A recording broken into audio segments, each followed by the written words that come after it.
रामायणर राम लक्ष्मण भरत शत्रुघ्न एमाने त्यागर प्रतीक अटंती। महाभारतर कौरव माने एमाने स्वार्थर प्रतीक अटंती। जो घरे त्याग थाए से घरे रामायण हुए।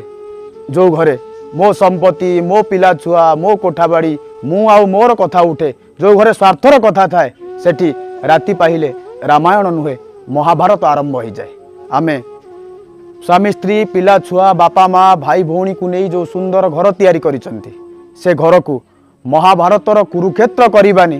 कुरुक्षेत्र तो ताकू कुहाजिबो जोठी कलह कपटता भितर जीवन चलुची, बरं अयोध्या करदबा जोठी युद्ध नथिबो, जोठी परस्पर भितर भल पाइबा थिबो, जोठी परस्पर भितर भावर आदान प्रदान होउथिबो, जोठी परस्पर भितर बुझामणा थिबो, जोठी स्वार्थ नथिबो, जोठी त्याग थिबो, जोठी एकता थिबो।